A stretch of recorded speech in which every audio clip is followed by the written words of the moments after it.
Bienvenido otra vez al podcast Platicando Contigo. Me llamo Henry González y estamos otra vez con Alexandra. Alexandra, how are you doing? ¿Qué tal, Henry? ¿Todo bien? Gracias, buenas tardes. Y pues bueno, buenas tardes, buenos días, buenas noches a los que nos van a ver. Pues bueno, aquí contenta por hablar de un nuevo tema. Sí, y pues a la persona que tenemos, y vamos a ir directo a lo que llegamos, porque su historia que tenemos con nosotros hoy es una persona que en pocas palabras es de admirar, porque tiene una historia que nos va a impactar, especial a los jóvenes, y pues nosotros vamos a entrar en detalle de cómo ella salió de su zona de confort para ir a lo que es no se sabe el unknown, porque ella se decidió de ir al colegio saliendo de su pueblo. Y es una cosa que mayoría hacen cada año. Muchos jóvenes salen, no sé de cuántos, más de 150 jóvenes por escuela. Ya te imaginas cuántas escuelas hay en el estado. Toman ese paso de irse a buscar su independencia. Y pues vamos a tener un poco también su historia de Alexandra, que también se fue a college. Y pues nosotros lo presentamos a una persona muy importante en el pueblo. Tiene años trabajando en el pueblo, es activa ahorita en el pueblo, y tenemos a Cristina Díaz Malón. Cristina, gracias. ¿Cómo estás? Muy bien, gracias por tenerme aquí con tus oyentes y tus seguidores.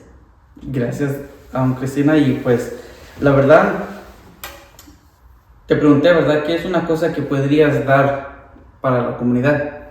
Y tú dijiste sin pensar, pues las personas que se van para college, porque ya he tenido una experiencia también, como muchos lo tienen, de irse al colegio. Y pues vamos a entrar un poco en detalle, pero antes me gustaría saber, ¿de dónde eres originalmente?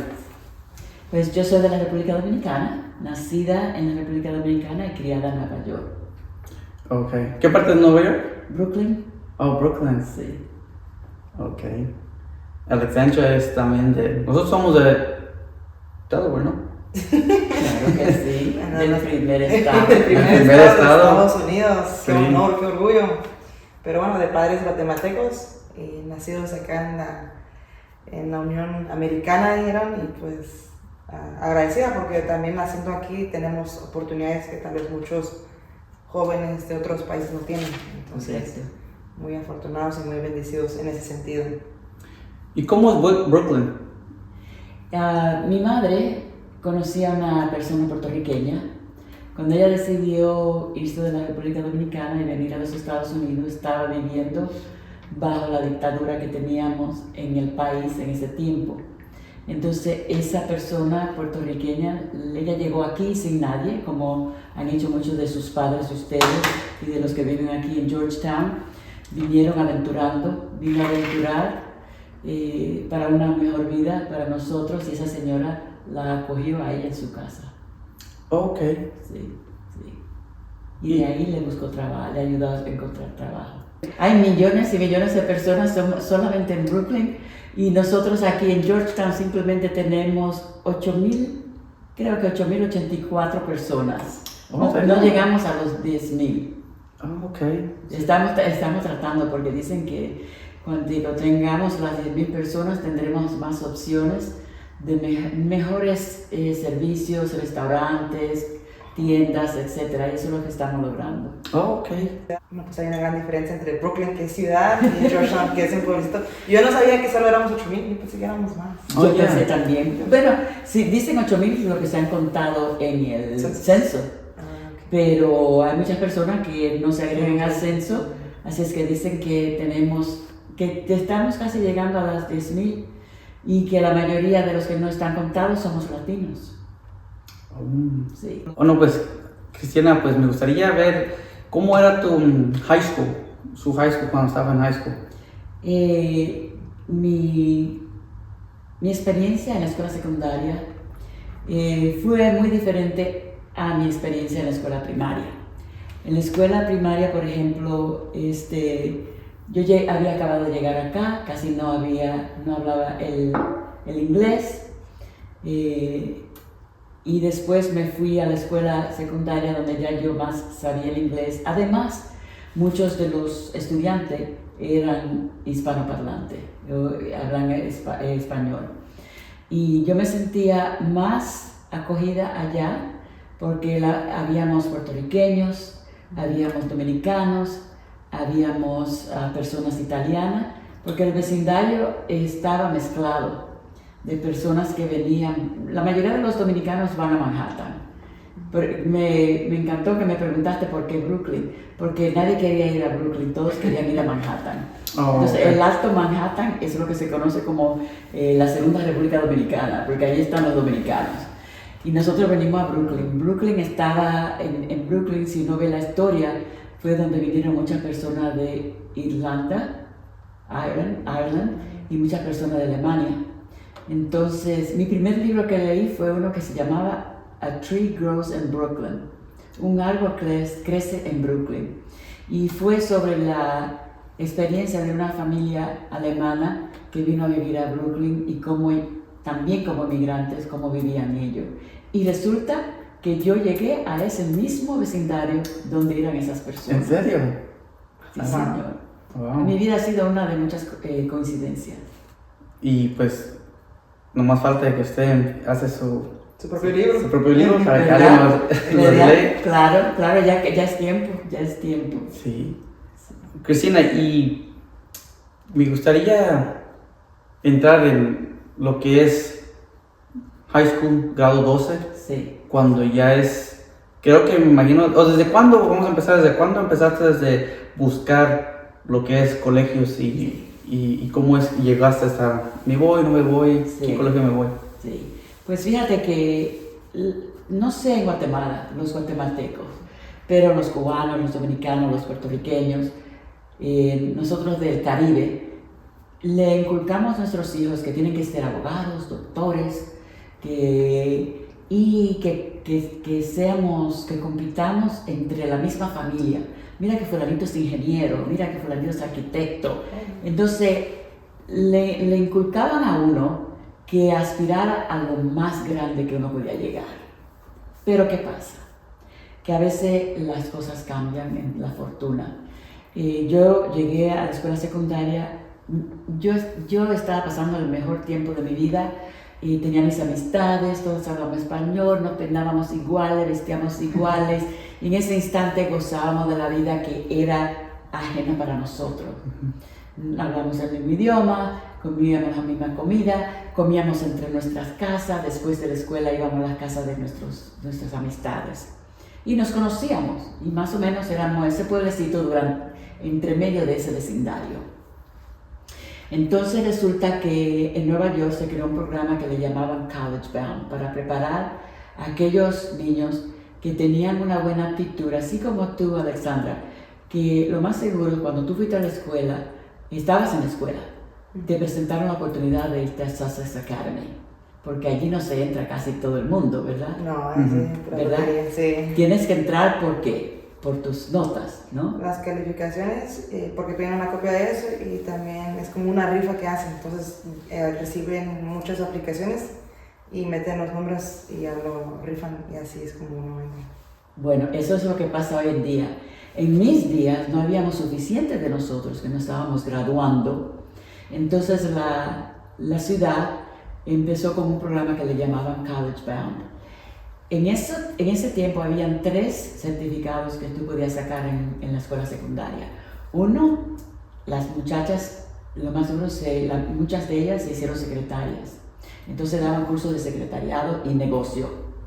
El segundo fue un título general de cualquier cosa, porque aquellas personas no estaban decididas qué carrera querían seguir. Y después vino el 3, que era académico, esos de nosotros que queríamos ir a la universidad.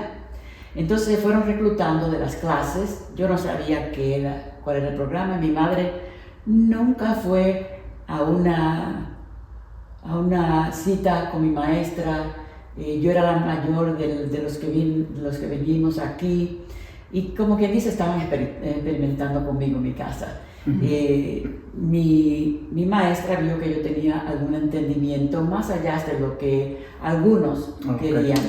Yo quería ser médico, porque mi mamá decía que yo tenía que ser médico. Ah, Bueno, pues ellos me escogieron para ese curso, para esa carrera que se llamaba College Bound. Ese programa, la ciudad le dio un montón de dinero para que esos estudiantes que estaban en esos programas especiales, con ese rumbo a la medicina, fueran entrenados especialmente. Yo trabajé como voluntaria en un hospital, me llevaron a muchas universidades para que yo me expusiera al ambiente de ser un doctor. ¿Qué pasa? Dos cosas pasaron. Número uno, que cuando fui de voluntaria y me pusieron en el departamento de la sangre, donde ellos extraían la sangre de los donantes, ¿verdad? Y me dan la sangre a que la lleve a otro salón. Y cuando me dan aquello caliente, yo como que me puse media nerviosa. Y yo dije, ay no, yo no quiero. Y así la cogía con el delantal del uniforme que me dieron. Bueno, yo hacía eso parte de mi tiempo y parte del tiempo iba a la escuela. Los que estaban en el curso de negocio estaban estudiando parte durante la escuela secundaria y en la tarde se iban a trabajar a una compañía de seguros o algo que sea de negocios. Es decir, que había un interés de que nosotros nos graduáramos en algo. Lo que estaban medios ahí, que sí, que no, que maybe, eran los que estaban con el certificado general, en estudios generales. Bueno, pues, ¿qué pasa? En mi último año de escuela secundaria, mi madre se cae y se da un golpe en un seno. Y como todos nuestros padres, tenemos que trabajar, no tenemos tiempo, vamos a tomar un té, vamos a ponernos paños, esto y lo otro. Cuando ya mi madre fue al médico y ella tenía cáncer en la mama. Y resulta que era mi 4º año y yo estaba con el rumbo de ir a una escuela para hacerme médica. Y mi madre me sentó en la mesa así como estamos nosotros acá y me dijo, mi hija, yo no te voy a poder apoyar a la escuela a que sea médico porque no tenemos los recursos.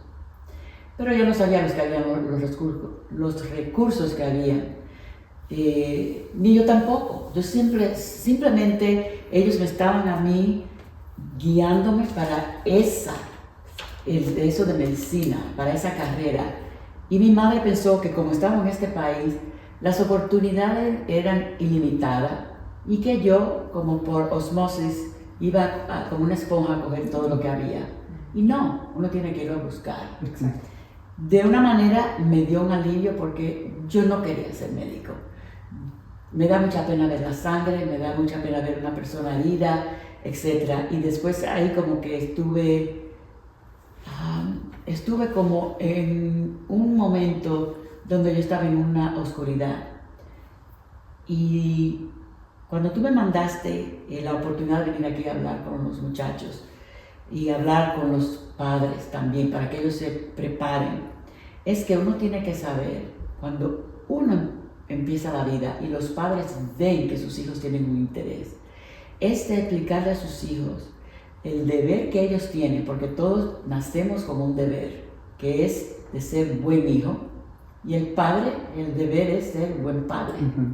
Entonces, para ser un buen hijo, uno ya viene con una lista de cosas que nuestros padres esperan de nosotros.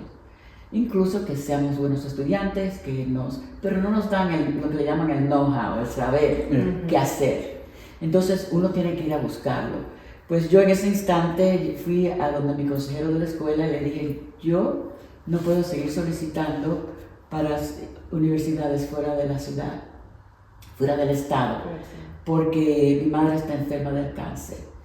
Yo era la mayor de mi casa, era la segunda de los primos que venimos acá, la primera en que iba rumbo a la universidad. Y yo me sentía con ese peso en la espalda, de que yo tenía que dar el ejemplo, que yo no me podía salir de esa ruta.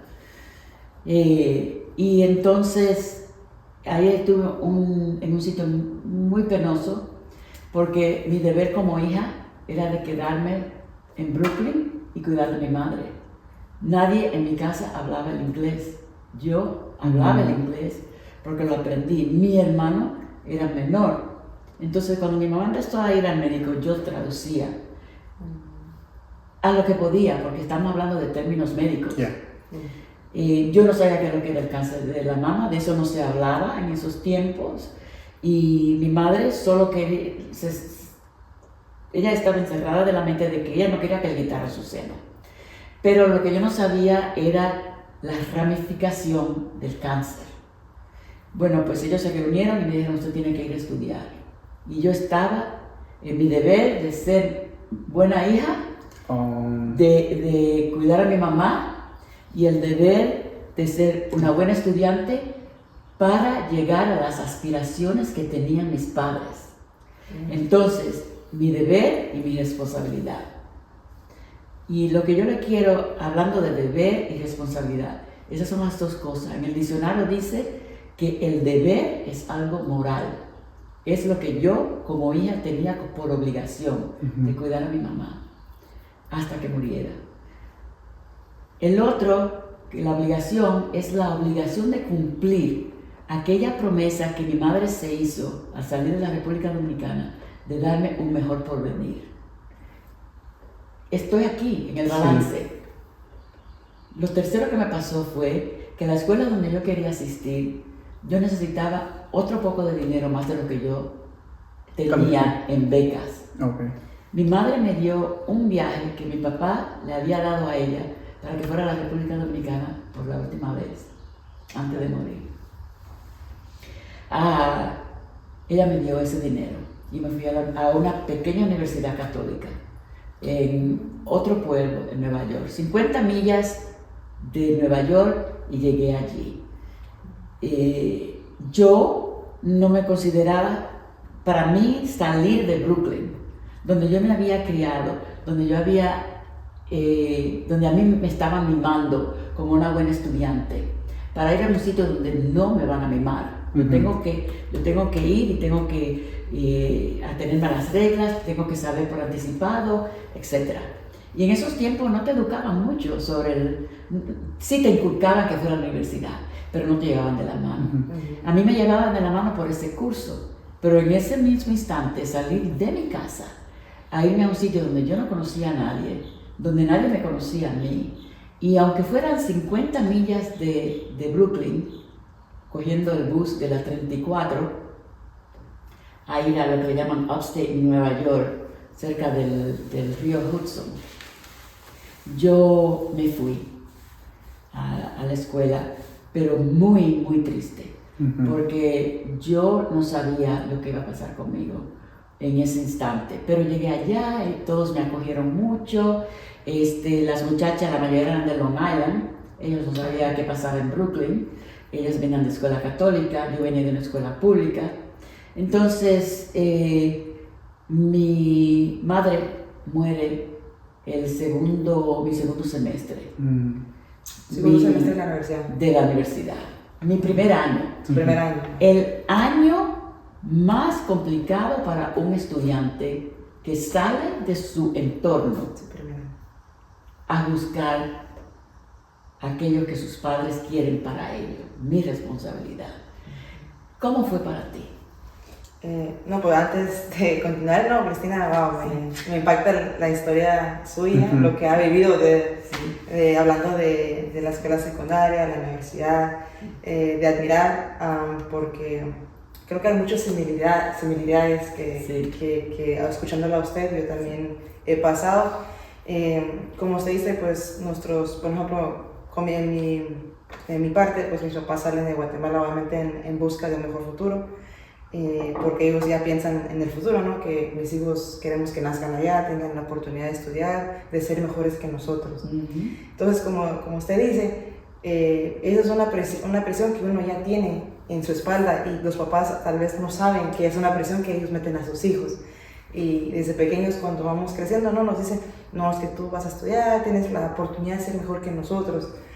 Y pues sí, como dices, es a veces entre lo moral y el deber, ¿no? El deber y la obligación de qué hacer. Entonces, definitivamente estoy de acuerdo que el primer año en la universidad es el año un poquito más difícil, porque uno, pues ya aparte de que uno no conoce a nadie. Por ejemplo, yo no conocía a nadie, yo me fui y no conocía a nadie, no sabía con quién iba a dormir, no sabía quién iba a convivir, no sabía cómo iban a ser mis profesores, qué clases iba a tener. Y ya, aparte de ir en busca de la educación, también como persona creces, te tienes que independizar, tienes que evaluar como persona, ¿no? Ahora ya no está mamá, papá que te van a decir haz esto, haz lo otro, no, ahora depende de ti. Y si ya estás aquí, depende de ti si le sigues o te quedas. Y en el primer año, lo que yo vi, desafortunadamente muchas de mis compañeras se quedaron, ya no regresaron al segundo año, se les complicó mucho, porque aparte de independizarte así como persona, en tu comida, en tu ropa, además de tu educación, la escuela, las tareas, es un cambio radical, ¿no? Entonces, definitivamente el primer año es muy difícil. En mi experiencia, me acuerdo que había noches donde me ponía a llorar a los 11, porque siento que venimos de una cultura donde somos muy family oriented, somos mucho de la familia. Entonces, a la hora de despegarnos, como que sí fue muy duro. Y sí, definitivamente creo que el primer año es lo más difícil porque te estás adaptando a todo. Sí. Y yo me acuerdo que mi padrino de confirmación le decía a mis papás, no vayan a traer a Alexandra, no, déjenla en la universidad, porque por mí yo quisiera ir todos los fines de semana a la escuela. Y él le decía a mi mamá, no la vayan a traer porque ella se tiene que adaptar a su nueva vida, a su nuevo estilo. Y pues sí, como dices, definitivamente el primer año es un año de muchos cambios y pues de mucho crecimiento a la misma vez. A la misma vez. Y para mí, a mí me dieron una compañera de cuarto que era italiana. Su padre de ella murió el primer semestre. Entonces las dos nos causó la desgracia de haber perdido nuestro padre. Ella, su padre y yo, mi madre. Ella y yo nos comprometimos a quedarnos como compañera de salón, del dormitorio, por los 4 años. Era un poquito más diferente que yo, tenía otras creencias, más independizada. Ella sabía escribir a maquinilla para hacer sus papeles, yo no sabía nada de maquinilla, pero yo sí sabía planchar, porque a mí me dijeron que tenía que planchar para que consiguiera un buen hombre. Entonces yo le planchaba a ella, y ella me taquigrafía mis tareas. Y bueno, también resulta que mi escuela está a 200 yardas de la Academia Militar de West Point. Okay. Entonces, la mayoría de las mujeres, porque la escuela era de una escuela católica para mujeres. En unos años antes era un preparatorio para mujeres, para que se prepararan a ser buena esposa, etc. Entonces de ahí se abrió la escuela para recibir fondos, para exponerse a la educación general y también aceptar varones, pero los varones no vivían. Los estudiantes varones eran del pueblo o los que estaban de cadetes que iban y cogían clases que necesitaban a esa escuela.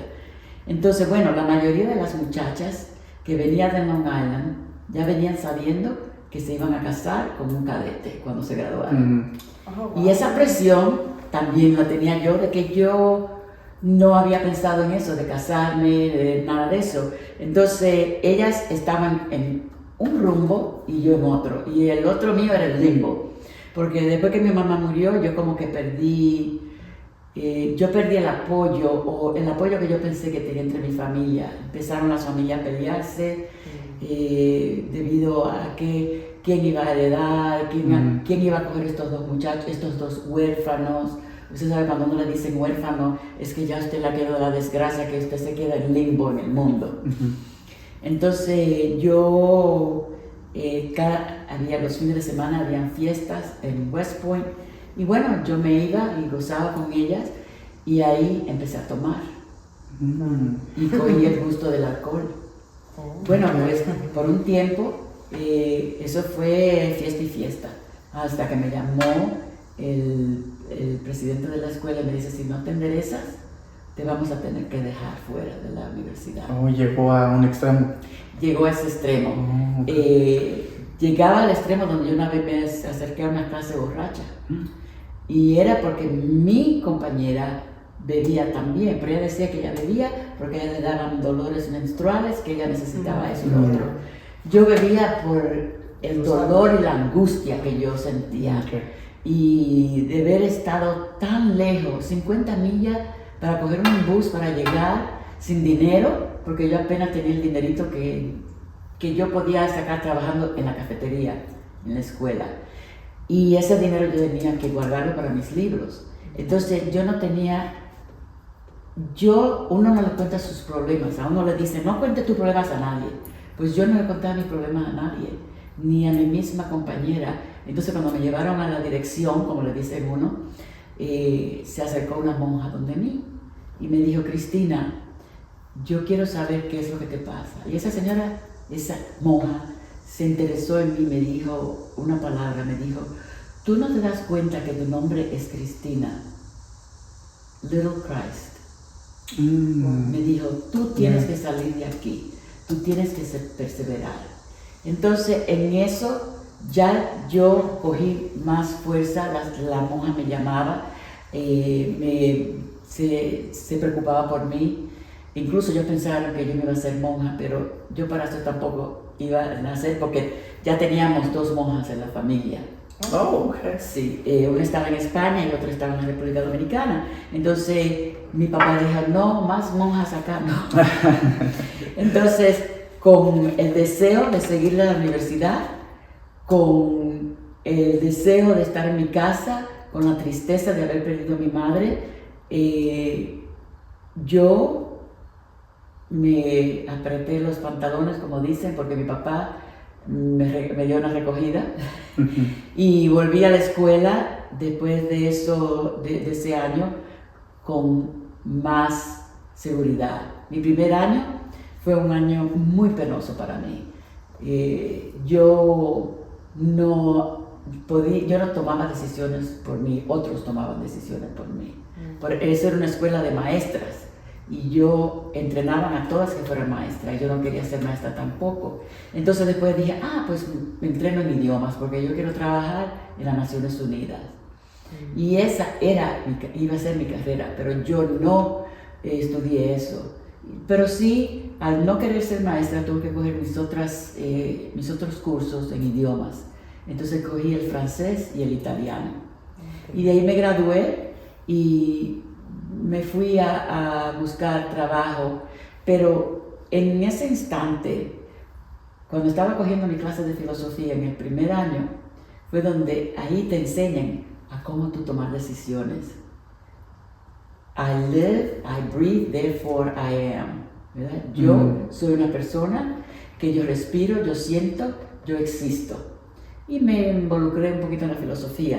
Y eso empezó a darme a mí la oportunidad de diferenciar entre mi obligación a mi familia, mi deber a mi familia y mi obligación a mi familia.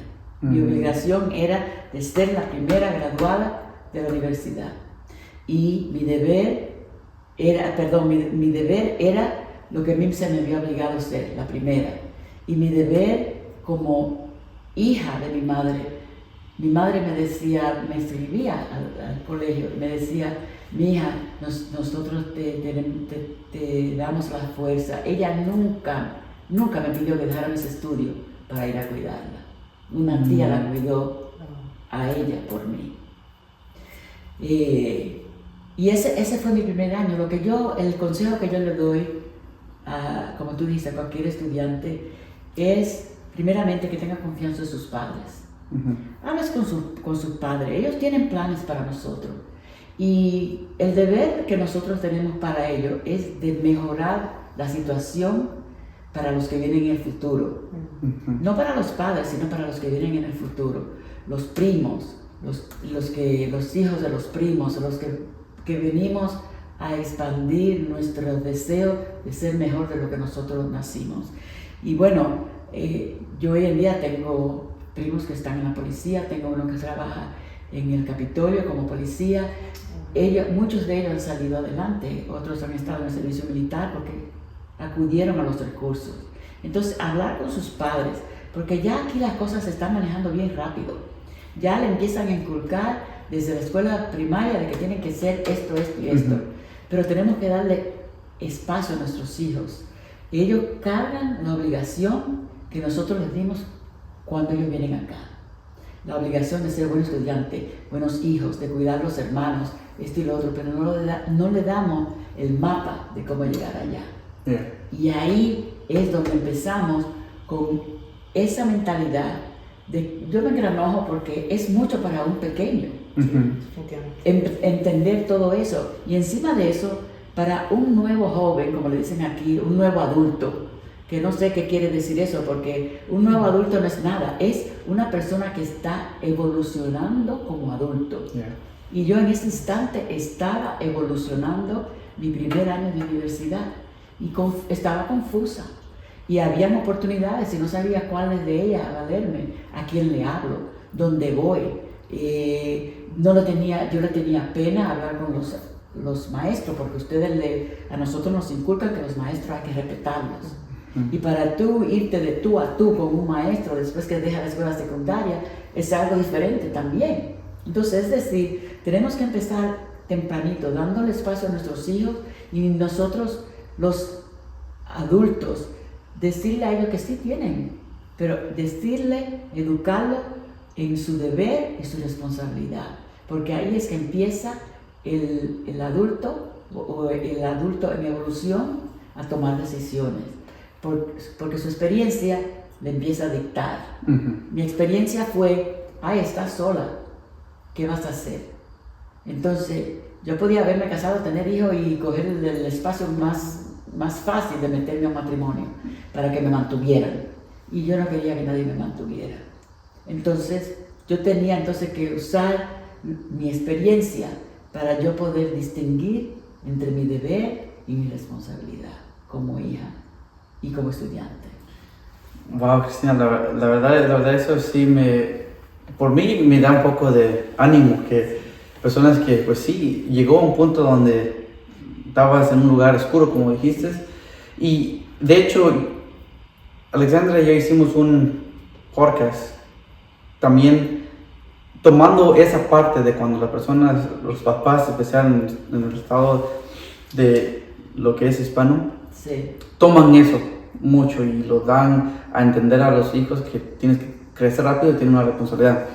Y un podcast que hice con Alexandra, hablamos de la consecuencia que lleva las personas cuando los papás hacen eso.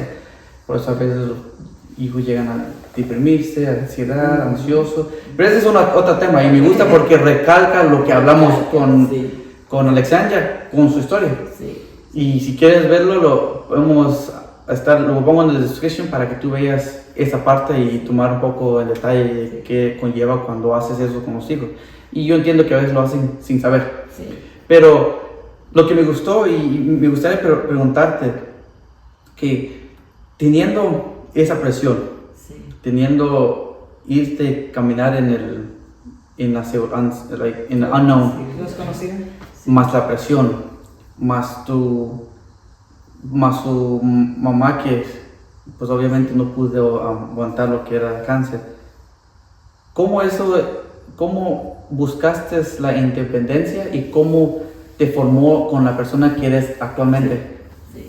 Pues fíjate que después que mi madre fallece, me dan el Social Security de mi mamá y nos mandaban a mi hermano y a mí un chequecito.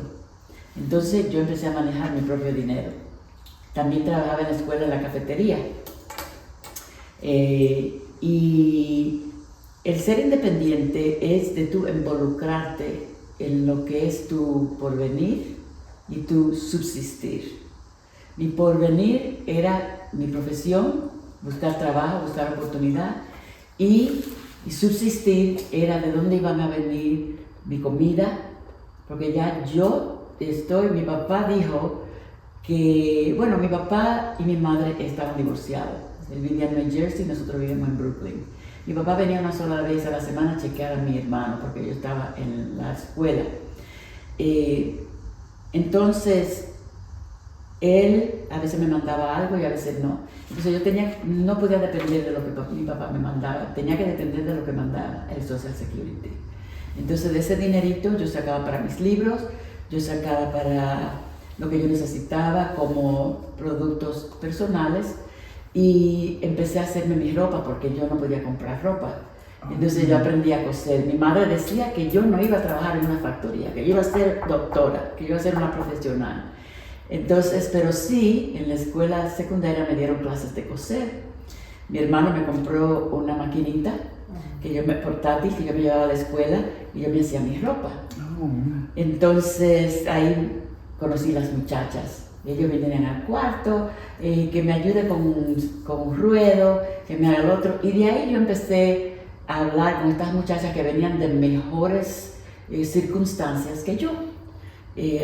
Su papá era policía, no es que eran ricas, pero eran de la clase media alta. Yo era de la clase, ni siquiera la clase media, sino de una persona emigrante aquí en este país. Entonces empecé como a ver cómo ellas vivían, a ver cómo ellas se desenvolvían. Y al ser muchachas, nosotras también teníamos como un grupito donde vivíamos en un lado del edificio y todas nos cuidábamos. Y todas, algunas se iban de vacaciones a las casas de las otras muchachas, etc. Yo me iba a Brooklyn a trabajar. Entonces yo me independicé de mi padre y me independicé trabajando yo estaba en la escuela, que me mantenía a mí fuera de los problemas que yo me podría encontrar con las que andaban bebiendo y buscando marido. Y el trabajar durante los estudios es también duro, porque tienes que sacar tiempo para estudiar.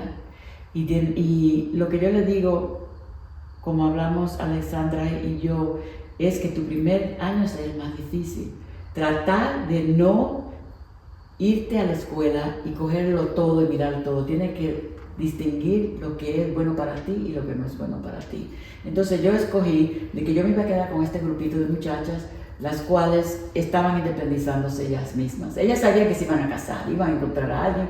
El tercer año se fue un desespero, que el que no tenía un anillo de compromiso no iba para ningún lado, porque la seguridad era de casarse con un cadete que se iba a graduar como teniente de segundo rango y que ellas iban a ser esposas de aquellos que eran oficiales.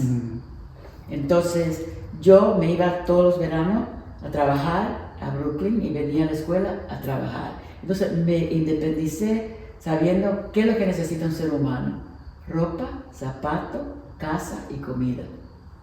Yo me hacía mi ropa, yo me compraba mis zapatos, la casa era el edificio donde yo vivía en la escuela y la comida era lo que yo pagaba con el dinero que yo me ganaba y lo que me mandaba el gobierno.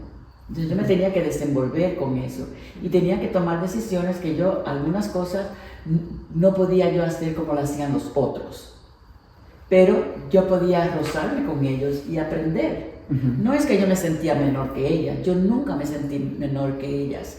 Yo me sentía muy bien porque yo me vestía bien con lo que yo me hacía. Yo era la única latina en la escuela completa. Había una morenita de la clase detrás de mí, americana.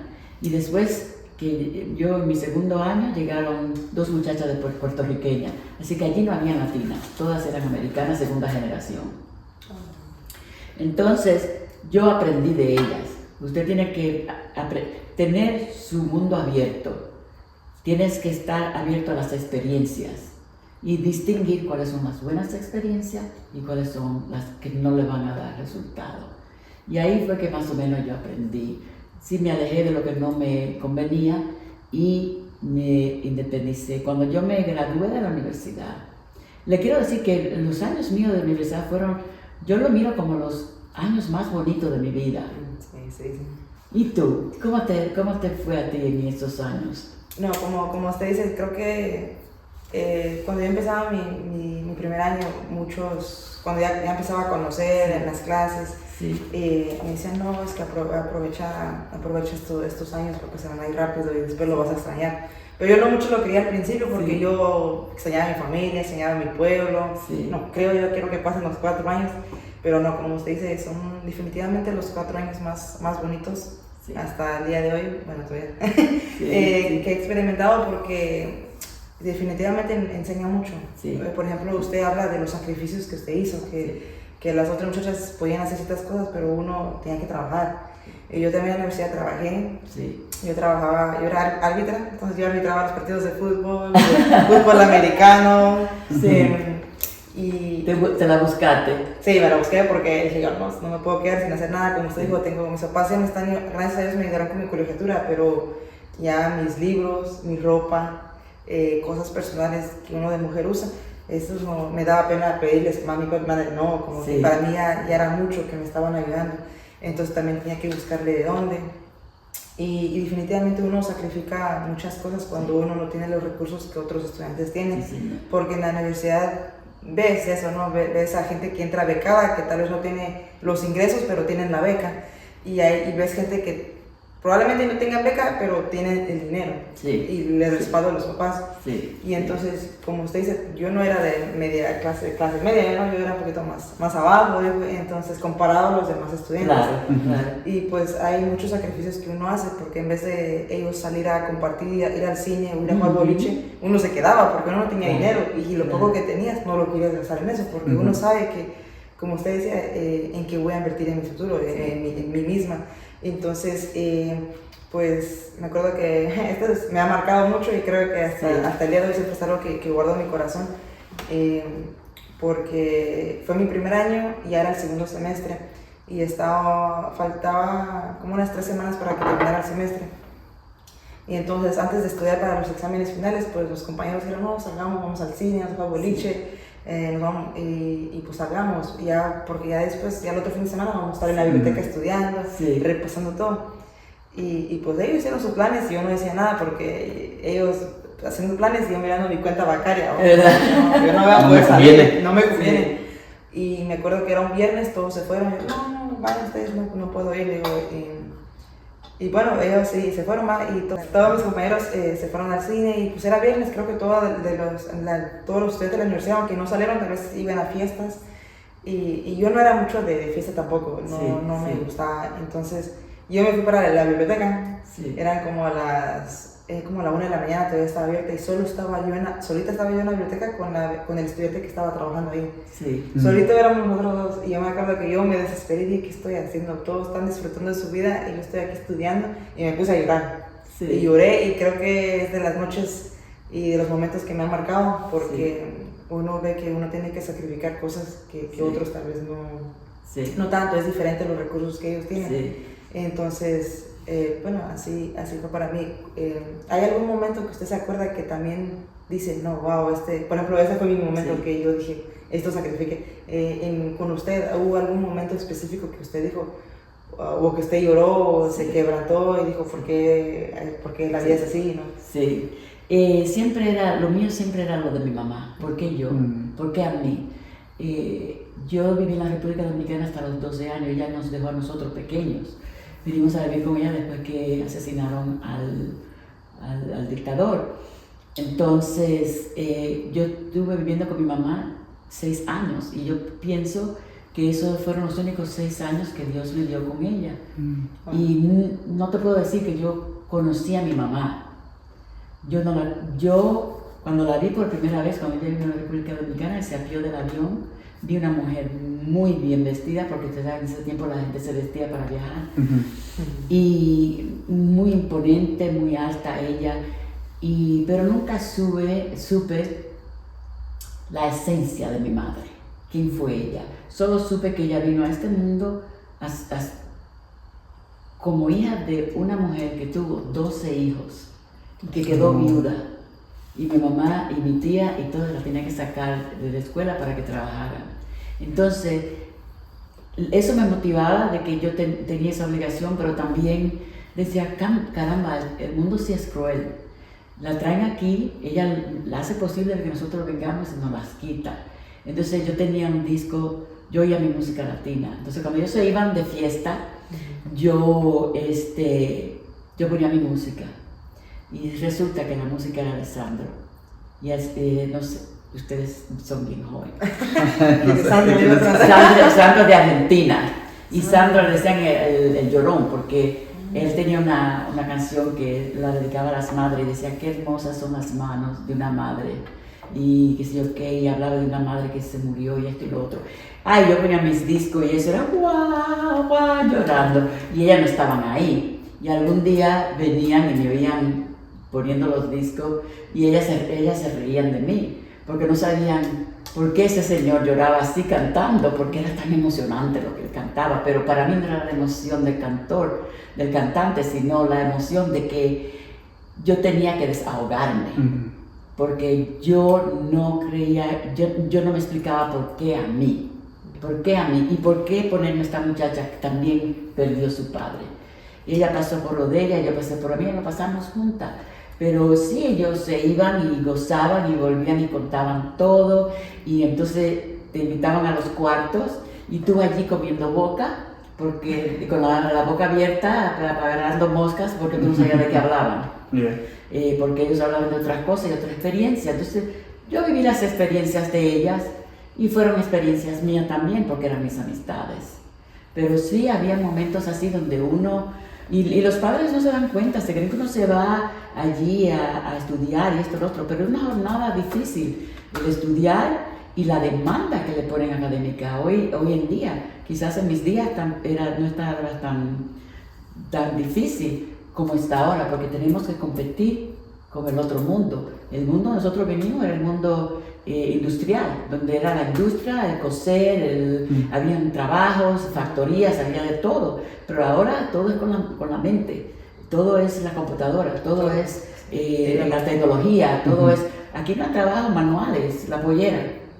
Y lo peor que mi mamá decía era trabajar en un sitio donde había gente mezclada que quizás tú pensabas que eran más bajos que tú, porque tú estabas en lo más bajo y tú querías subir, pero no, porque no tenías la oportunidad. Entonces ella me decía, tú no puedes ir a trabajar a una factoría, pero me mandó a una factoría a mis 14 años para que yo aprendiera, y allí yo hacía coats, eso fue en la escuela secundaria.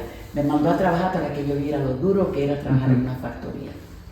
La verdad, esto es una cosa que admiro en una parte, y yo sé que muchos van a agarrar sus consejos, y la verdad yo por eso lo estamos haciendo, y sí. Eso es el anhelo que tenemos.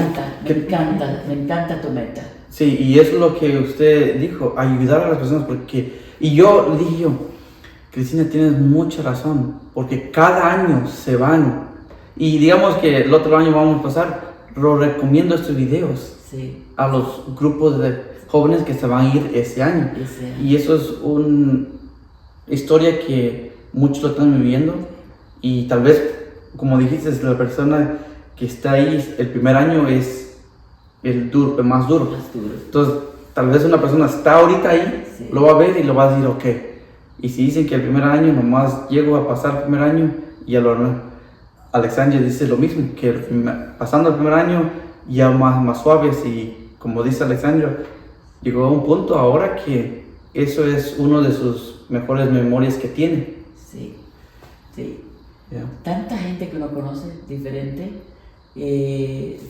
pensamiento, aunque la mayoría de mis coestudiantes eran de Long Island, era un mundo diferente de Brooklyn a Long Island, y ellas vivían en otro mundo diferente. Pero lo bueno es, al estar dentro de tantas personas que piensan diferente, que han crecido diferente, tú empiezas a crecer.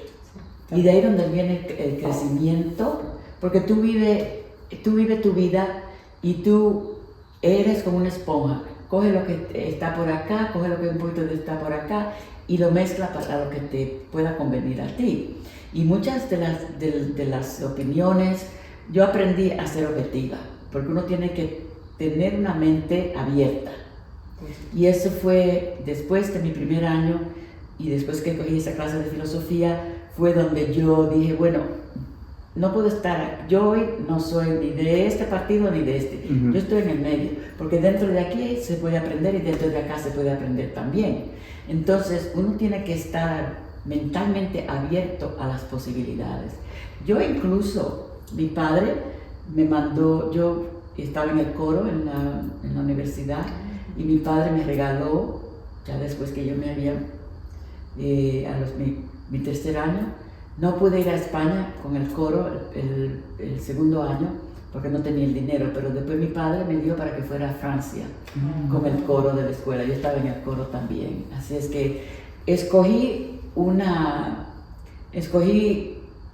lo que yo quería como un sitio donde yo podía reunirme con las muchachas con quien vivíamos y ellas todas estaban en el coro también. Es decir, que compartíamos también en ese instante lo que era, y después aterrizamos en Francia, después fuimos a Inglaterra y ahí eran visitas a iglesias y ahí aprendí también un poco. Así es que uno tiene que abrirse, es como, y no es que no vas a cometer errores, no es que no vas a meter la pata, yo metí la pata. Lo bueno fue que estuve en un ambiente donde alguien se apiadó de mí y me acogió y me enseñó otro camino. La cosa es uno saber que hay opciones, que uno puede escoger y buscar los recursos. Porque en mis años no habían tantos recursos. Eso de consejería, eso era para locos. Hoy todo el mundo, mucha gente va a consejería para poder vivir la vida, porque es complicada.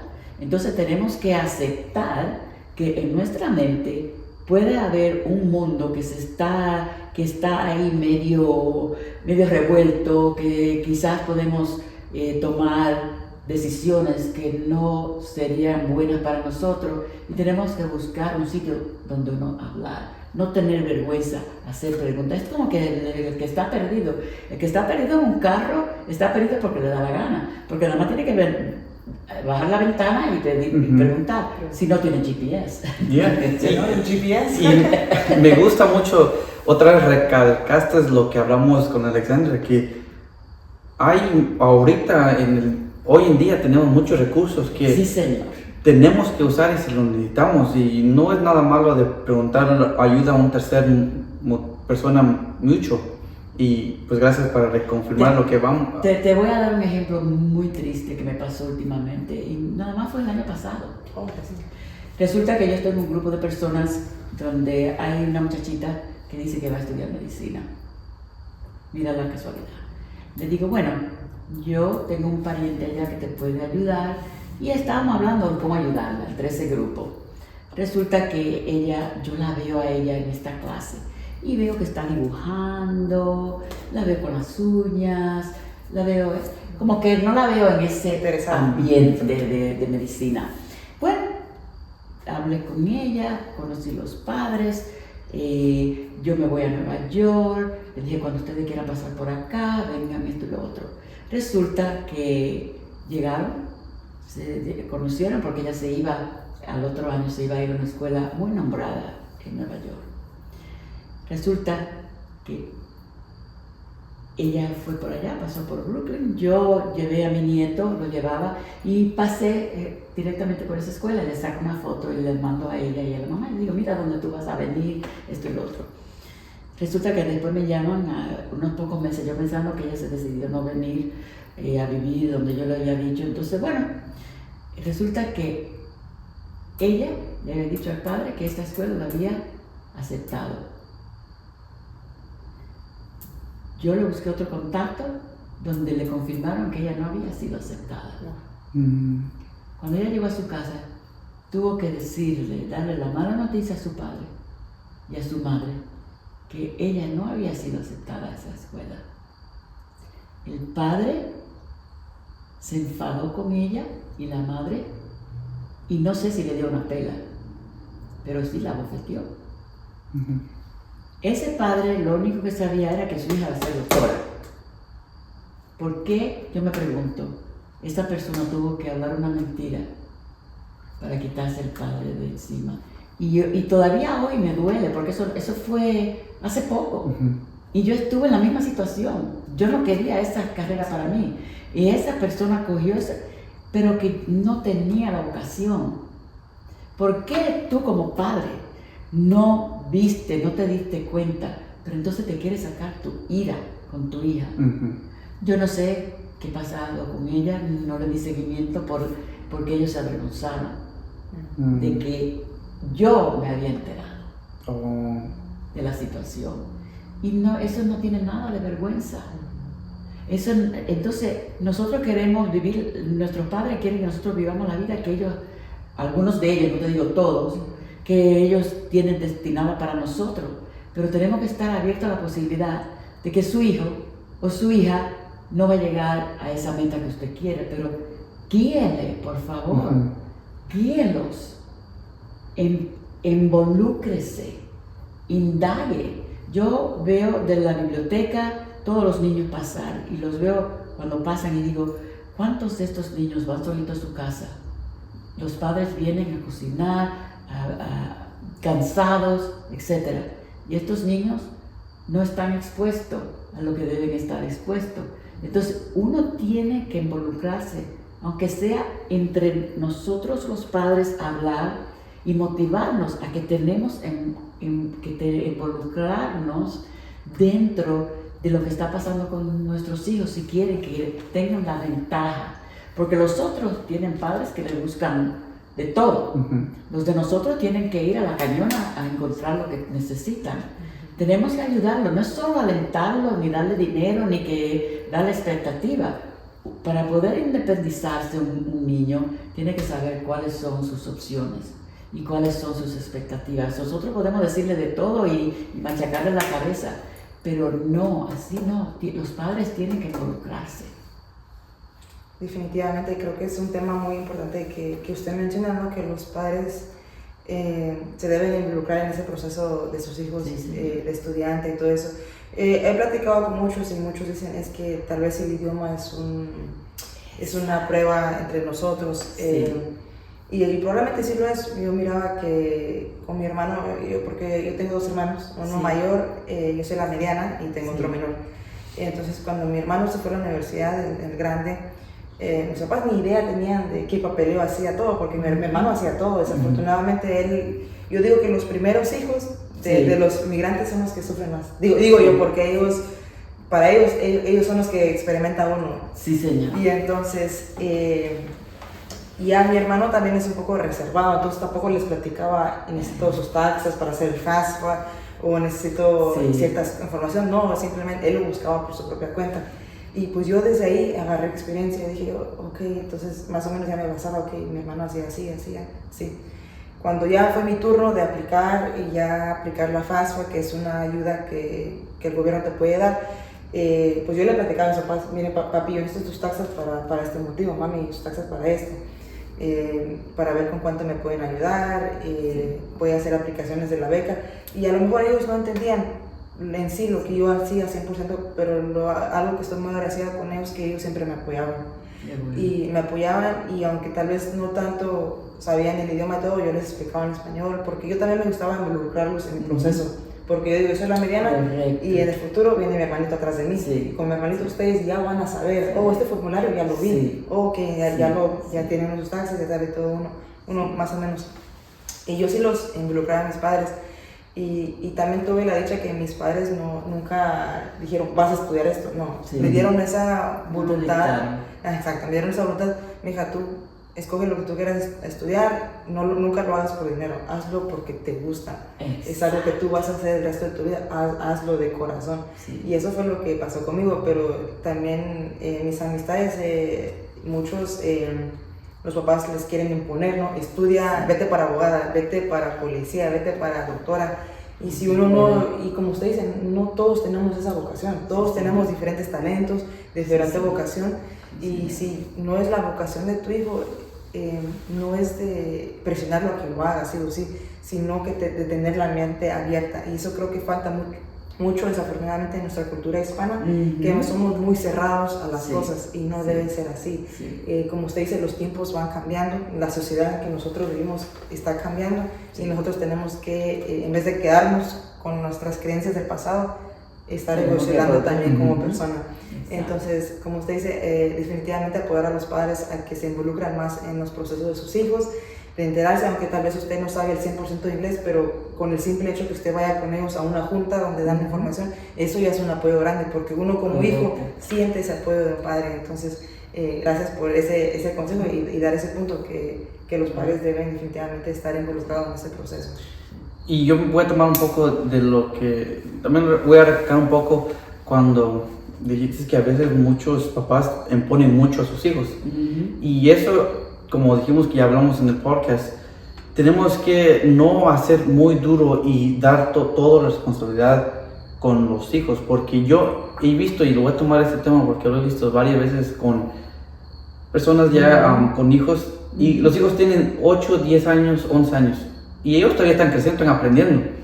Y una vez estaba yo en un lugar y creo que la mamá le dijo a su hijo tenía como 8 años, creo, ni 10 años, que hacía una cosa, pero no sabe, pero él estaba tratando de hacerlo a su manera, como él piensa y como es niño, y lo hizo mal, y ella, en vez de pues aprender de ella misma, lo estaba regañando, que no sabes leer, que ponte más listo.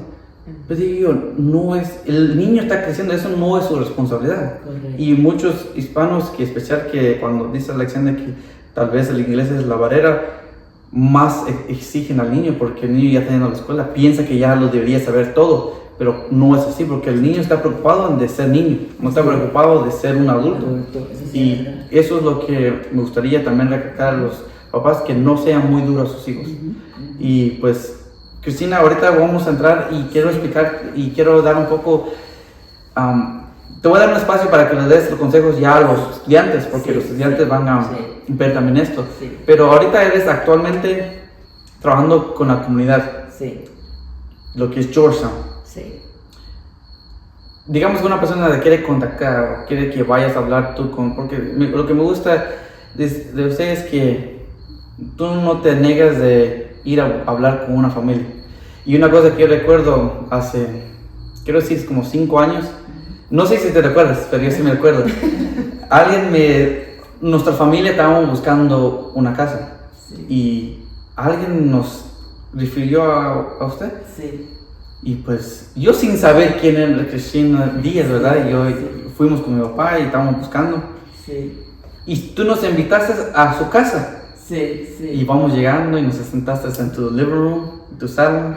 Y nos dices, mira, hay este programa, hazlo así. Diste tu opinión y ayudaste. Y el simple hecho que hiciste eso, pues me marca y me representa y me das ver que Cristina, si quiere que vaya a hablar con familia, va. Sí. Así como ahorita que dio la historia que habló con esta familia de sus hijas, va, y lo que a ella le gusta es contribuir. Por eso muchos lo conocen en la comunidad, es bien famoso en la comunidad de Georgetown. Por eso tenemos un honor, Alexander y yo, tenerlo aquí haciendo este episodio.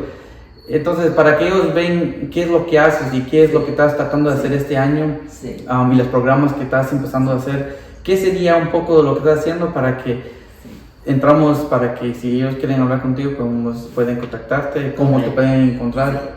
Sí. Pues yo me jubilé aquí en el 2016, compré una casa en el 2014. Vine siguiendo una amiga, no sabía nada de Georgetown. Llegué acá y dije, bueno, ¿qué haré? Entonces iba a ser traductor en la corte y en eso vino el COVID, pero me fui a Habitat cuando yo llegué porque estaba un bloque de mi casa y Habitat construye casa para personas de menos recursos. Y allí yo dije, eso es lo que yo he hecho en mi vida profesional. He trabajado para 2 de las corporaciones mayores de finanzas en hipotecas en los Estados Unidos, que es Fannie Mae y Freddie Mac. Entonces yo trabajé todo mi tiempo en eso. Sí, estuve 2 o 3 trabajitos hasta llegar a esa profesión. Y casi a los últimos 4 años de mi vida como trabajando en una corporación, trabajé en unos programas que ayudaban a promover programas asequibles para una hipoteca moderada para personas con pocos recursos. Y yo viajaba por todo el país y me asociaba y iba a visitar municipalidades donde tenían dinero para ayudar con lo que llaman el down payment o el enganche, y también para costos del cierre. Pues yo me involucré en eso porque yo estaba en el mundo de la finanza. El otro era el mundo de ayudar a cómo podíamos usar el dinero que estaba disponible para ayudar a estas familias, para que entonces la corporación invirtiera en los bonos que respaldaban esos préstamos. Entonces esos bonos se vendían en Wall Street. Ya yo estaba más cerca de la comunidad. En eso se le ocurrió a la organización que teníamos que educar a las personas de habla hispana sobre el crédito. Creamos un programa que se llamaba Credit Smart, donde nosotros le dábamos fondos por medio de la fundación de la corporación a organizaciones que daban clases sobre el crédito para que las personas supieran manejar su crédito y que también supieran cómo se trabajaba el proceso de obtener una casa. Bueno, pues yo dije, lo que más se acerca a lo que yo estuve trabajando es Habitat, porque ellos construyen la casa y también hacen el préstamo. Entonces empecé a trabajar tiempo completo allí. Yo iba de mi casa allá, yo entraba y salía y trabajaba full time. Después un día estaba en una charla donde estaban diciendo que iban a hacer algo en la calle North Race, y eso fue en las últimas etapas del COVID, donde se hizo una reunión de que iban a hacer algo, que iban como a promover y a mejorar las calles, y que iban a hacer algo que fuera más indicio a la comunidad, que éramos latinos, que necesitábamos esto y lo otro, y parece que el pueblo no estaba por eso. Y aunque había muchos latinos en la llamada, ningún latino habló de qué necesitábamos. ¿Por qué? Porque tenían miedo por el pueblo. Bueno, me puse a leer la historia de cómo llegaron los latinos aquí a Georgetown y me inspiró. Porque mi mamá decía, cuando tú entrabas en una casa y no te quieren, vete. Pero la gente que llegó aquí, llegó con un propósito de trabajar, y parece que se dijo, de aquí yo no me voy. Y yo vi, caramba, con todo lo que le echaban la migra, le echaban de todo, hubieron problemas. En los 90 yo dije, esta gente superó, ¿por qué no ahora? Bueno, pues me metí con una señora que era la que quería empezar ese proyecto, pero ella dijo, bueno, no quiere empezar nada, pues empiezo a darle clase a ellos para cómo emprender su negocio. Bueno, pues yo empecé a dar las clases porque ella me dio el libro y empecé a dar las clases. Después estuvimos dando clases de liderazgo. Resulta que después de 3 años, esa señora ha entrenado casi todos los negocios de los jóvenes que tienen ahora, como la heladera, la muchacha de los helados, la muchacha de Milford, que era una de nuestras estudiantes, My Sister's Fault, ¿cómo se llaman los helados? Se me olvida ahora mismo. No. ¿Perdón? ¿No es Marta? Marta. Su esposo fue uno de los estudiantes. Todas esas personas ahora se han juntado para crear y tener otra nueva oportunidad. Y fíjate que entonces yo dije, bueno, pues me voy a postular, porque mi cuadra no es exactamente donde están todos los latinos, pero se está moviendo ya para esa parte del aeropuerto. Esta otra cuadra pues le pertenece a otro, pero a nosotros no nos exigen que nada más ejerzamos en nuestra cuadra. Yo me puedo ir a esta o a esta y hacer cualquier favor. Pues entonces yo empecé a hablar con la gente. Marlene la conocí y le dije lo que estaba haciendo, yo notarizo, yo traduzco, bueno, y así empecé. Y la gente me sabía ir a buscar a Habitat, o llegaban y me decían, necesitamos un notario, pero no tengo tiempo, nada más tengo tiempo en la noche, pues vengan, yo lo notarizo. Entonces de ahí me metí a la biblioteca y ahí soy comisionada de la biblioteca, la cual quiero salir de la comisión, dejar que una persona joven venga a hacerse cargo, porque es que esa persona tendrá la oportunidad de dar la voz de lo que está pasando entre las personas y los padres jóvenes. Y yo me quedaré como voluntaria. Ahora mismo estoy recaudando fondos para que tengan una persona que pueda promover y dar programas bilingües. Bueno, pues ahí yo me solté en el pueblo con toda la posibilidad. Ya este es mi tercer... Yo estuve ejerciendo el primer plazo, después me aplacé al segundo, nadie se postuló contra mí, nadie se postuló en el tercer plazo tampoco. pero yo estoy viendo ya que mi comunidad me necesita. Yo necesito trabajar con el correo, porque la gente necesita tramitar pasaporte. Mi gente necesita cosas que tienen que pagar, encima de tener que pagar al abogado, tienen que pagar por cada cosita que la ayuda. Tienen que pagar cuando la ayuda está ahí, solamente nada más que indicarles. Y si le indicamos a los hijos y le enseñamos, pues ese es mi propósito ahora.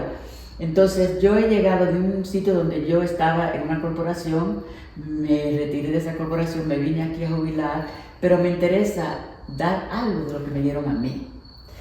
Yo nací para ser una persona de servicios sociales, pero caí en un trabajo que era de finanzas y ahí me quedé porque me gustaba esto de las casas, de la finanza de casa. Yo nunca tomé una clase de finanzas, todas mis clases fueron de humanidades, idiomas, etc. Y aprendí al compás del tiempo, tomar oportunidades. Yo no pude trabajar en un trabajo regular cuando salí de la universidad porque todas eran maestras o enfermeras. Entonces yo no quise ser maestra ni enfermera. Entonces me fui a trabajar como secretaria. Esa era la otra opción. Pero tuve que ir a una escuela para un secretariado después de haber ido a una escuela por 4 años. Pero no importa, metemos mano en allí, porque decían que para una mujer en ese tiempo tenía que tener un pie en un sitio, y el entrar en un sitio y entrar con ese pie era ser secretaria. Pues me fui de secretaria en Nueva York, trabajé de secretaria en Atlanta, de ahí empecé a mudarme de sitios y llegué a una organización de seguros de hipotecas. De ahí me fui a trabajar a Fannie Mae, de ahí me fui a Freddie Mac, y así uno buscando la oportunidad y enterándose. Y a mí me encanta, como a ti, que te gusta charlar. Yo soy una gallina, donde quiera que yo voy me encanta. Y mi esposo me dice, tú vas a los sitios y no se te puede, tú no dices adiós. ¿Cuántas veces vas a decir adiós? Entonces vamos a los sitios y me dice, adiós dominicano número 1. Dice que cuando... Adiós dominicano número 2. Dice el refrán que cuando dices adiós varias veces porque no te quieres ir. Tienes razón. Y no me quiero ir. Entonces yo hoy el alcalde me hizo vicealcalde porque él dice que necesita una traductora. Él no supo decirlo. Él lo que necesita es una persona que represente el pueblo en la comunidad. Y eso es lo que yo he hecho. La comunidad latina ha abierto sus puertas, me tienen confianza. Yo conozco a otras personas que le interesa el voluntariado. Y ahora lo que yo quiero hacer yo no quiero llegar a ser alcalde. Yo creo que el que tiene que ser alcalde es una persona que haya nacido aquí en Georgetown. Para mí, yo le pedí a él que me hiciera vicealcalde. ¿Por qué? Porque somos ya más de la mitad de la población en Georgetown. Y yo creo que nos merecemos, aunque sea una que fuera de Maryland, que vino aquí a retirarse, cualquiera, podría ser un perro con la inteligencia que pudiera venir, pero que hubiera una representación. Ok, entonces, eres vicealcalde. Vicealcalde. Y concejal. Y concejal, entonces trabajas muy cerca con el alcalde. Muy cerca con el alcalde, sí. Y pues, de hecho, el alcalde es nuestro vecino. Sí, ya veo que es tu vecino.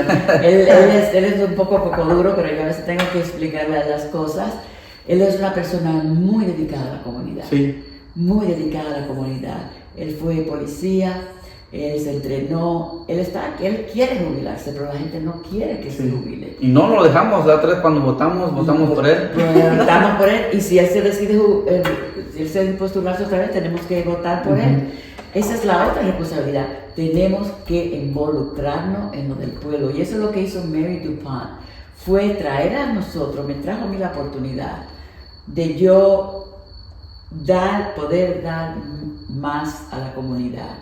A mí me dieron, ya sea por casualidad, ya sea porque Dios me lo mandó, no importa cómo vino, pero vino. Y yo lo único que quiero que la gente sepa que hoy no tenemos tiempo de esperar que se presente la oportunidad, tenemos que salir a buscar la oportunidad. Y los que sabemos, tenemos que saber darla, para que aquellos se hagan, yo no sé cuántas personas llegarán a sus pueblos otra vez, pero de alguna manera, en la situación, mira, yo voy a la iglesia y veo tanto orgullo, tanta esperanza. Y yo digo que no podemos echarnos a llorar como yo hacía en la escuela. Tenemos que seguir adelante, aunque tengamos que limpiarnos las lágrimas en el proceso. Pero la cosa se está moviendo muy rápida y algún día tenemos que echarle la mano a nuestros compatriotas que se tuvieron que ir de este país, por lo que sea, o lo que se queda. Y lo que dijo el alcalde cuando se promovió la ley de que el Estado no quería que la policía trabajara con la migración, no era para que no trabajara con la migración, era para que nos dejaran saber cuándo le iban a afectar a estas comunidades y qué podíamos hacer nosotros para los que se quedaban atrás. Ese fue el único propósito del alcalde, de que qué íbamos a hacer con las personas cuando sus padres, o su madre, o su padre, o la madre, o el esposo se fuera. ¿Dónde se quedan ustedes, los ciudadanos, los que son nacidos aquí, en este país? No nos podemos dejar aventurar en el mundo volante. Entonces yo lo que quiero es ayudar, el papeleo, las oportunidades. Y si tenemos que educarnos en alguna cosa, nos educamos, pero juntos. Y entonces yo no estaré en este mundo para semillas, como dicen, pero quiero dejar algo de lo que me dieron a mí. Eso es lo que a mí me interesa. A mí no me interesa el dinero, a mí no me interesa la gasolina, a mí no me interesa el carro. Yo tengo carro, yo tengo gasolina, y con lo poco que yo reuní para mi júbilo, lo tengo, y yo de eso digo, yo no necesito el dinero. Sí necesito que cooperen con la biblioteca, que cooperen con Herda, que cooperemos con la esperanza, con aquellos que tratan de ayudarnos a salir del trago que tenemos ahora. Y los retos, esos son retos, son cosas que pasan en la vida. Y ahora que ya somos adultos, sabemos que dar un tropezón no es un delito, es algo que pasó que tenemos que sobrellevar. ¿Dónde te pueden buscar? En redes sociales. Me pueden ir a buscar a la biblioteca. Yo he hablado con Rachel. Voy a hablar con ella ahora. Si me da un día por semana donde yo pueda llegar a la biblioteca, yo lo publicaré. Pero me pueden llamar a mi número de teléfono, que es el 443-980-8189. Tengo que traducir en mi mente los números. 443-980-8189. Facebook. Y también tengo Facebook, tengo WhatsApp. Y yo me mantengo por todos los lados. Yo saco hierba acá en la biblioteca porque no hay suficiente dinero para jardinería. Yo me meto aquí, yo me meto allá. Si no respondo, ya me dejen un mensaje. Ya yo estaré dando, tengo 2 o 3 voluntarios que me van a ayudar. Ya yo tengo la posibilidad de que la biblioteca cree un proceso para que entonces ellos refieran a las personas a mí. Ok, de todos modos, yo voy a dejar tu número y el Facebook link en la description. Sí. Es Cristina Díaz Malón, todo es Cristina Díaz Malón a Gmail, el nombre completo. Y también voy a dejar el email, entonces cualquier cosa donde quieren un correo electrónico o un texto me sería muy fácil de yo ponerme en contacto o de yo buscarle la información que necesitan. No, pues quisiera, pues antes que nada agradecerle por su tiempo. A la orden siempre. Creo que de todo lo que ha vivido es un gran testimonio de vida. Yo me he quedado impactada porque yo no había escuchado, he escuchado de usted porque la he visto, sí, pero en sí no sabía su historia, no sabía a qué se dedica. Entonces, pues mil gracias por su tiempo nuevamente, sus palabras, sus consejos para los jóvenes, para los padres. Son palabras sabias, ¿no? Son, como usted dice, la vida no es perfecta, hay momentos donde vamos a caer porque es la vida, somos humanos, pero lo importante es volvernos a levantar y como usted dijo, si oramos, nos sacamos las lágrimas y nos levantamos con más ganas, con más fuerzas. Entonces, definitivamente muchas gracias. A mí me ha ayudado mucho hasta este podcast, así lo voy a volver a ver. Gracias a ti por compartir, porque ya veo que muchas cosas no han cambiado. Los mismos sentimientos, nuestra misma, la filosofía con que vinimos acá, el emprendimiento. Te felicito por haber terminado primeramente por haber llegado a Sussex Academy, segundo por haber llegado a la universidad, y que también veo que tus hermanos también tienen el mismo trayecto.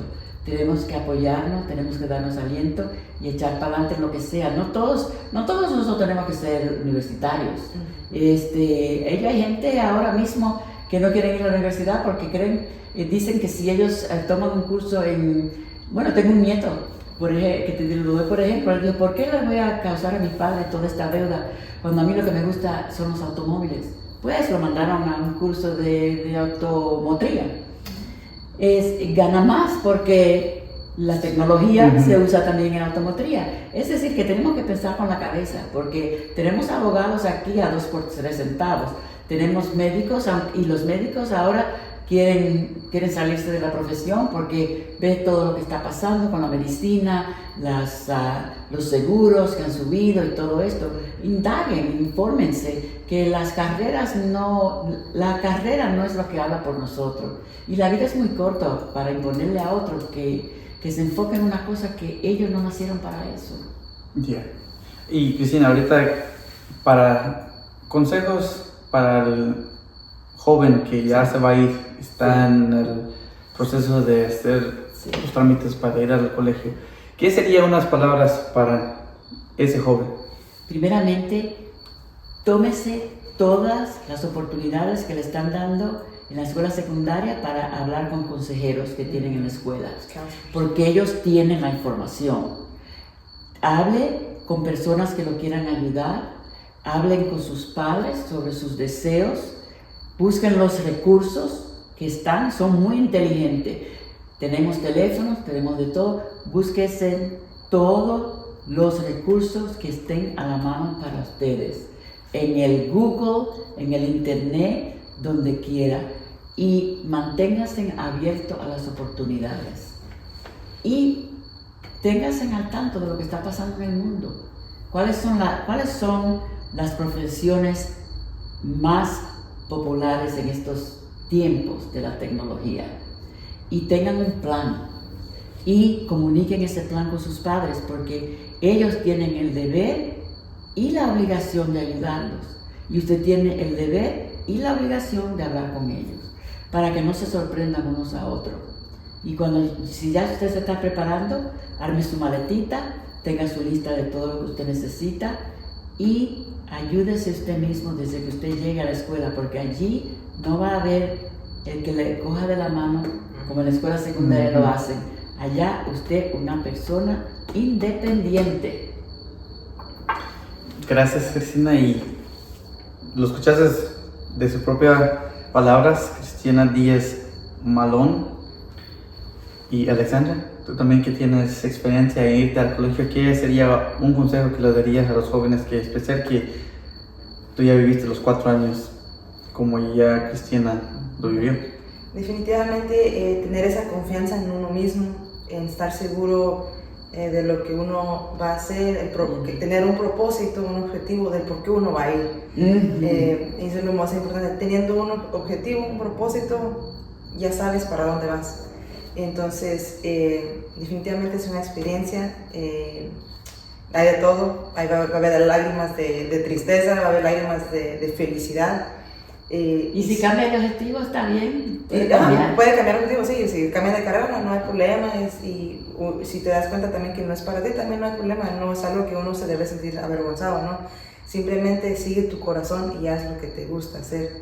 Y como decía Cristina, definitivamente yo siempre he dicho poner a Dios primero y hablar mucho también con nuestros padres, tenerles esa confianza en decirles, ¿saben qué? Esto me está pasando, esto me está ocurriendo. Porque yo siento que nosotros, los que somos nacidos de aquí, a veces nos falta esa confianza con nuestros padres, porque no queremos preocuparles, o esto me está pasando en la universidad. O ellos no entienden. Entonces, no, hablar, sentarse con ellos y decirles, esto me está pasando. Y padres, por favor, ábrense, tengan una mentalidad abierta de poder sentarse a hablar con sus hijos de temas que tal vez a ustedes no les molesta, pero es un poco incómodo por cómo uno nació en su país, cómo uno se creció en su país, una mente un poquito más cerrada, y pues estar abierto a eso y definitivamente disfrutarlo, porque me he dado cuenta que en la vida hay muchos procesos. Hay procesos donde vas a llorar y vas a reír y vas a gozar, y va a haber momentos donde tal vez no te va a ir tan bien, pero disfrutarlo, porque todo pasa en esta vida, no todo es eterno. Entonces definitivamente disfrutar ese proceso y pues nada, a seguir tu corazón y ver por ese sueño que tienes en tu corazón y en tu mente. Y si no te puede ir a una escuela de 4 años, métete en una escuela de 2 años y después porque yo pensé que mi hijo estuvo en 3 o 4 universidades antes de decidirse y eso cuesta dinero. Entonces yo cometí el error de no ver su falta de madurez y debí de verlo guiado por donde él pudiera ir a una profesión que estuviera cerca de mi casa, que fuera a los 2 años y después echar lo que él, porque su falta de madurez nos costó mucho y mi falta de no verlo también, porque me costó a mí, le costó a él. Pero con el tiempo se casó, terminó los estudios, etc. La cosa era que yo estaba ahí para cuando él me necesitaba. Pero desgraciadamente el padre quería que fuera atleta, que fuera como él, y esas cosas no se le pueden imponer.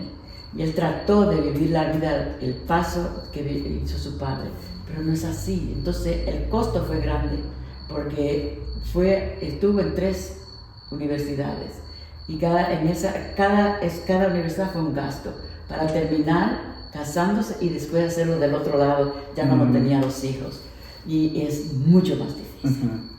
Sí, como dice Cristina, hay recursos también, no hay problema. Aquí tenemos, en Georgia tenemos Del Tech, ¿no? Claro. Es bueno informarse del SEED Program, donde uno puede ir casi, creo que es gratis, 2 años. 2 años gratis y después trasladarte a la Universidad de Delaware o a otra universidad que uno le gustaría. Entonces, eso creo que es muy importante porque creo que en la sociedad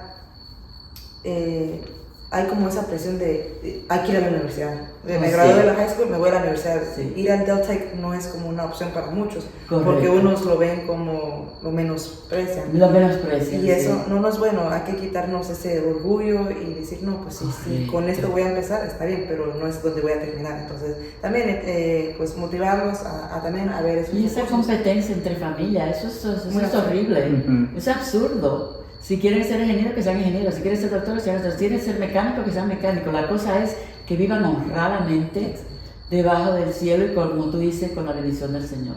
Cierto. Alexandra, gracias. Y otra vez, Podemos estar aquí Toda la días. noche.